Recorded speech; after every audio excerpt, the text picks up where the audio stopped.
Para lang sa inyong sa inyong kaalaman. O doon sa mga nagsasabi,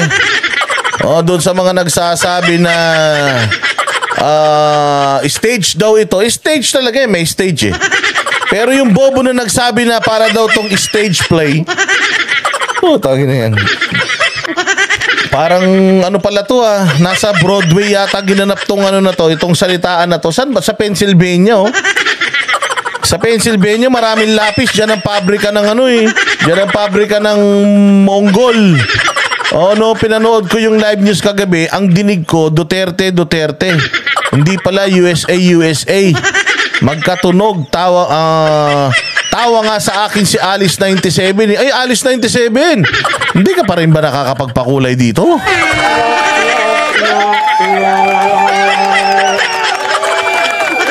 Buti nga, gumalaw siya. Kung steady, nako, deads na, sabi ni Simple Luis. Hindi, stage play nga yan Ano lang yan palabas lang ni Donald Trump yan. Oo, kung hindi siya gumalaw, ay mali, kung gumalaw siya, baka tinamaan siya sa ulo, hindi siya gumalaw.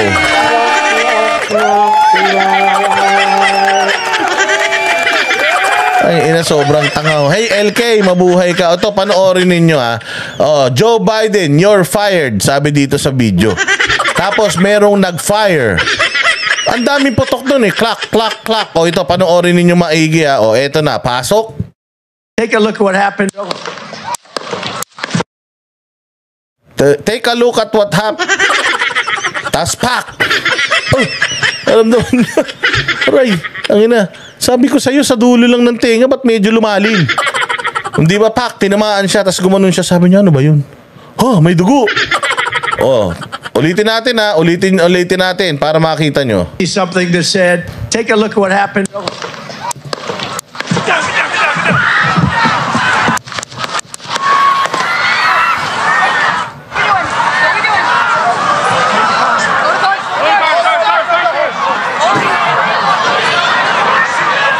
Ayan, sa tingin nyo, stage play yan?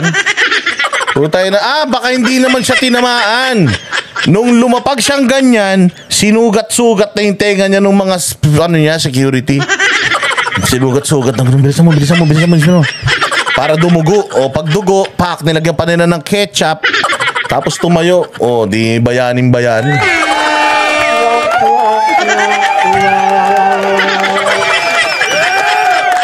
Walang Joe. Ulitin natin. Something that said, take a look at what happened.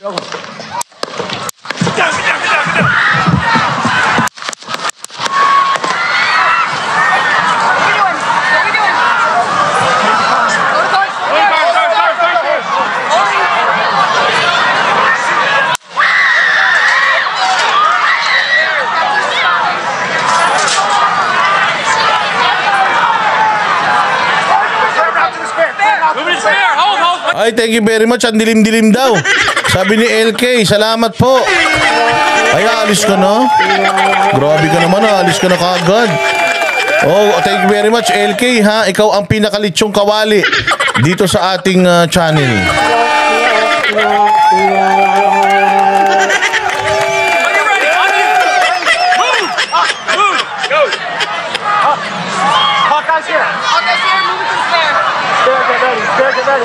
We ready? Are we good? Shooters down. Are we good to move? Alam mo kung bakit sinasabi nila na staged? Tayong mga tao hindi gumagalaw. Kasi usually daw pag ganyan may nagpaputok. Yung mga tao daw dapat nagtakbuhan na yan. Pero yung mga tao hindi tumakbo. Ganyan na ngayon. Ganyan na ngayon. Kailangan ikaw yung unang-una sa balita. Nakita nyo ba pagka may mga nasagasaan sa kalsada, nagtatraffic? Alam nyo kung ba't nagtatraffic?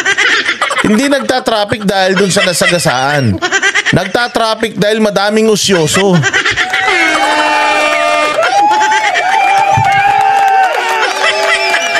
So ganun mga bossing. Yan yung isa sa mga nakikita nila. Kung totoo yan, bakit hindi bakit hindi nagtakbuhan? Alec Banday, ang dilim. Oo nga, ang dilim-dilim ko na nga. Ang dilim ko na nga. Ang dilim-dilim pa sa chat box.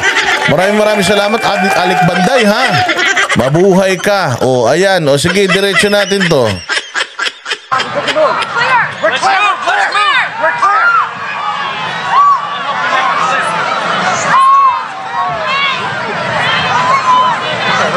Come on. Let me get my shoes. Let me get my shoes. I got you, sir. I got you, sir. Let me get my shoes, sir. Hold that in your head. It's bloody. So we gotta move to the bus. Let me get my shoes. Pucha, ang tatapang netong mga ano, no? Ang tatapang ng mga security niya, no? Ngayon, alam nyo na kung bakit laging matangkad yung security? Para pagka ginanon ka nila, hindi ka na makikita. Grabe, ang lalaki na sweldo ng mga to. Mantakin mo, handa silang tumanggap ng bala para kay Donald Trump. Ibang klase, palakpakan natin.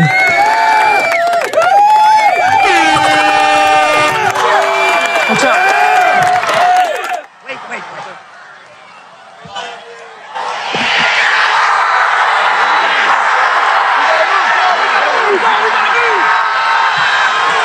Yan yung sinasabi nilang staged. Oo, Local Brown UK, thank you very much, ha. Yan yung sinasabi nilang staged. Kasi, pucha, tinaas pa yung kamay, nagpaka-rockstar pa. Oh, pero alam mo ha, ito lang sa akin ha. Pucha, miski ako si Donald Trump, nung binaril ako, alam kong buhay ako. May tama ako. Wala, yung tenga ko lang. Puta ina, jackpot! Puta, panalo na ako!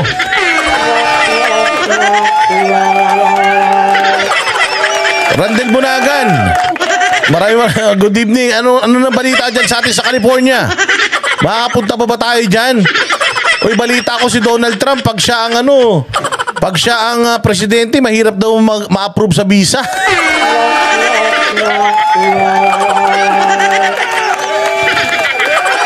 Adrenaline, kaya na-cover agad ng security boss dada si Donald Trump. Panalo na yan, boss. Panalo na to. Trump for president, nakagad to si boss Randel Bunagan.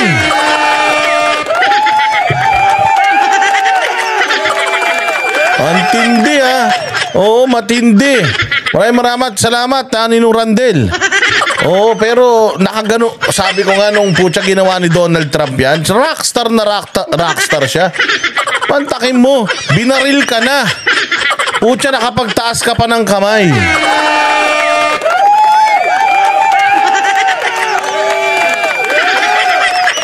Oh, hindi ba? 2 hours pa ang football dito sa Berlin. Bahala ka, Bisaya in Germany.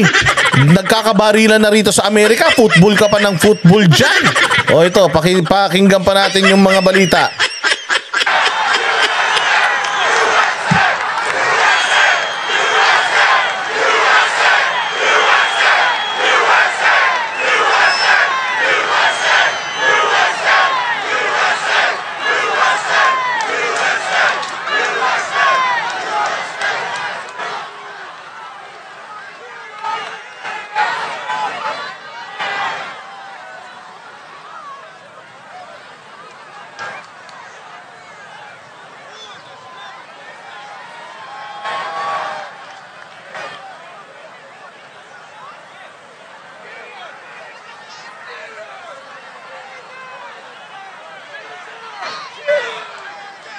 Galit na galit sila, pinapack yun nila.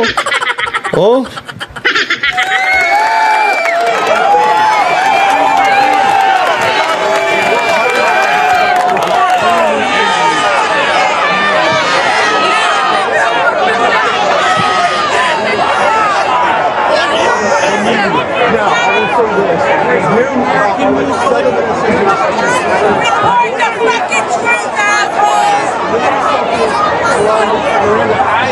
Honestly, it was so unbelievable. I didn't. This was like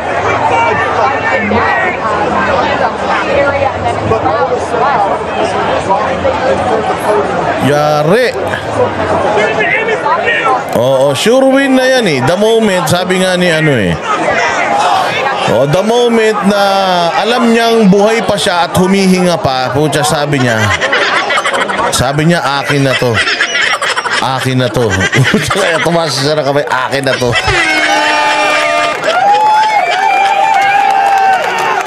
Oh. Oh, so ayan o po siya, ayun ang problema, nakita mo yung illegal immigration. Ay na patay, maghihigpit na naman. Maghihigpit na naman dyan sa embassy, Diyos ko po. O kaya na talagang yun ang ano niya eh, yun ang kanyang ano talaga eh, yung battle cry, yung immigration laws eh, oo.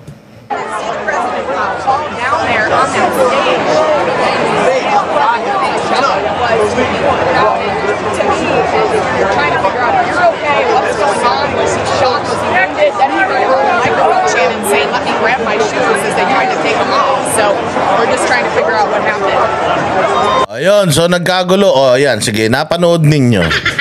O, napanood ninyo. Sa tingin ninyo, ito bang nangyari kay Donald Trump na ito ay staged? Hindi, iba kasi sinasabi ng stage play. Staged. Okay, staged or gawa-gawa lang niya? Or totoo? Ilagay niyo dyan. 1, paggawa-gawa lang. 2, pag totoo.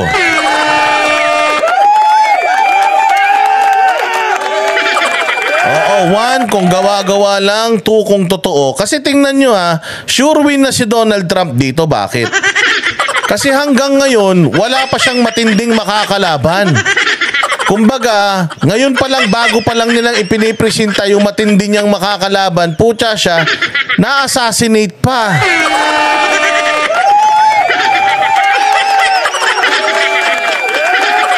So, na-assassinate pa siya. Kaya nga talagang frontrunner ito. Delicates kayo dito. Patay kayo pag nanalo to.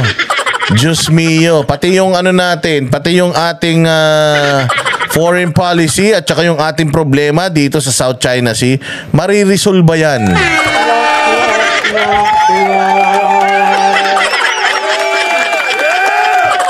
Oo, you have to prove na itong nangyari na to ay staged. And for you to prove it, it will take years.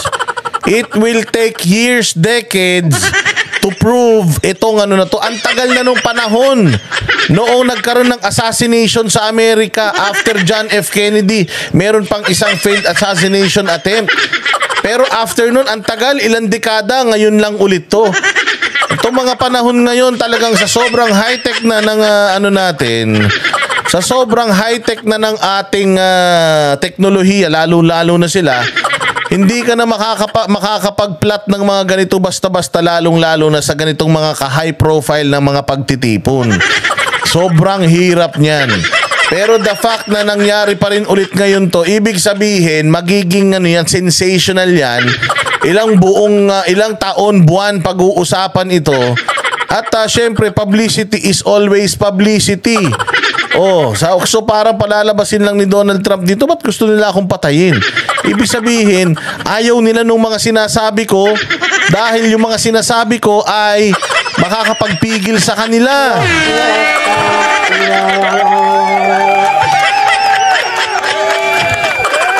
Oo, yun.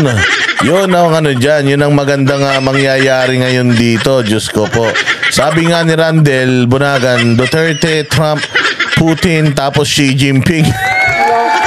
Sinama mo na sana si Xi Jinping. Oo, para talagang all-star cast na sila. Ikaw talaga, Ninong Randel, hindi mo pa nilagay lahat. Pero ito lang question kasi syempre hindi naman natin alam kung ano ang landscape, political landscape dyan sa Amerika. Hindi natin alam kung ano nangyayari dyan sa Amerika. Oo. Galit si Trump sa mga sugapang mayayaman. Abay, parang si Duterte pala talaga yan. Pero ito mga bossing, 1981, Ronald Reagan may assassination din. Yun nga yung huli. 1981, so ilang dekada na yun. 91, 2001, 3 decades ago. Yung huling assassination attempt sa isang presidente. So ito, tsaka ang matindi rito, talagang may dugo, talagang tas nangyari pa dito sa nangyari pa dito sa kampanya, kaya naman.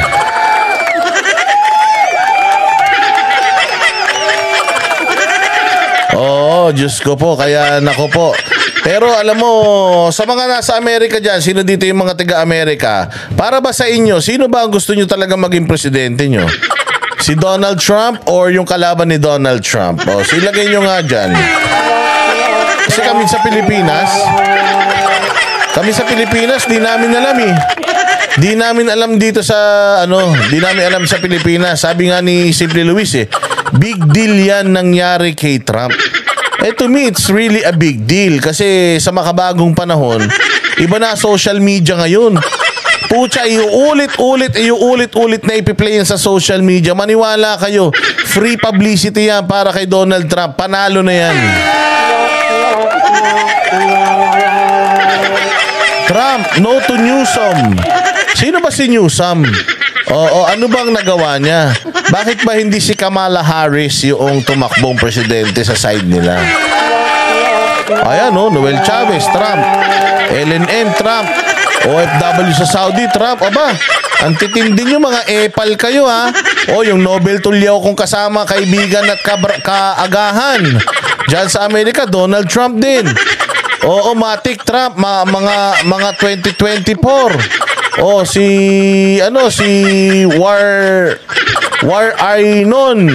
Waraynon, din siya, Donald Trump din.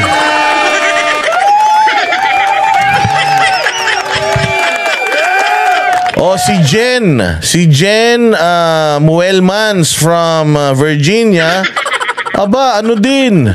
Donald Trump din. Si Michang, di ka naman taga-Amerika eh. Governor namin sa Cali, corrupt. Kaya baka kaibigan ni Randall yung panahon ni Trump, ang laki ng take home namin mga manggagawa. Imagine!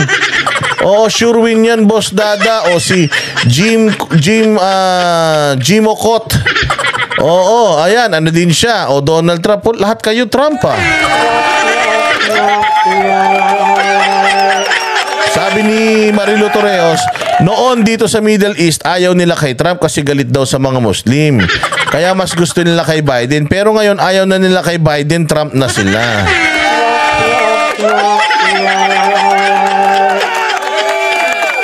Alam mo kasi ako, ayaw kong magmagaling, ha? Kasi ayaw kong mag-react masyado patungkol dito. Siguro, gusto ko lang panoorin, tapos reaction na natin pare-parehas.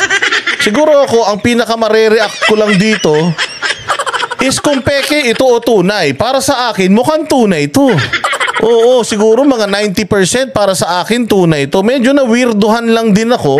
Kasi yung mga tao usually kapag ka mga ganyan, syempre, isi-save mo na yung sarili mo una, di ba? Magtatago ka na, dadapa ka, tatakbo ka palayo, di ba? Pero putya ito, walang tumakbo. Walang nagkagulo. As in si Donald Trump, nung tinamaan, parang okay lang sa kanila, hindi man sila masyadong nagpanik. Kaya dito nagdududa yung mga tao. Kaya ako, I'm at 90%. Totoo itong assassination plot na to. Yung 10%, na-weirduhan ako dun sa mga tao na parang, teka, mukhang ba't hindi kinakabahan tong mga to? Ano, kinausap ba to?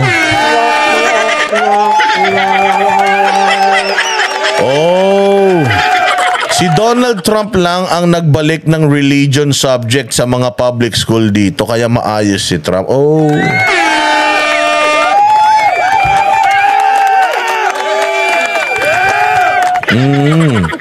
Ayan, kumukuha kasi ng video para malaki ang kita. Sabi, mas delikado kung magkakastampede. Oo nga, pero Russell M kasi, usually, yun ang human nature ba?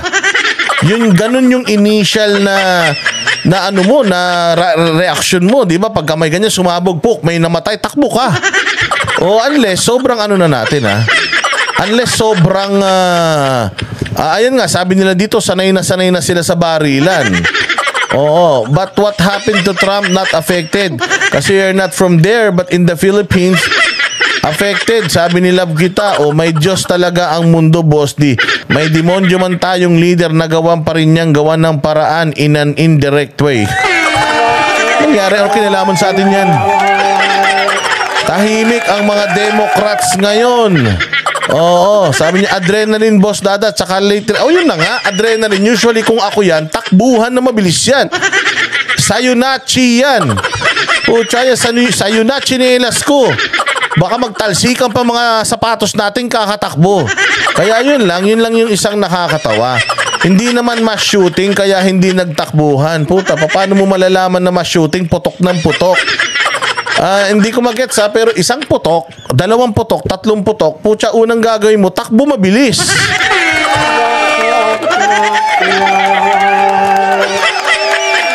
Panalo ang healthcare kay Trump. O sige, sino pa mga Trump dito? Isang patay, 2 sugatan sa audience. Totoo naman yan, Lajinsky. O kaya nga sabi ko nga, ako kasi syempre hindi naman ako ang investigador dyan. Ako bilang spectator, para sa akin, naniniwala ako at least mga 90%. And then yung other 10% na hindi yun yung mga nakita ko lang nakakaiba dito na parang di nagkagulo. O kasi usually kapag kaganyan talaga, Wah!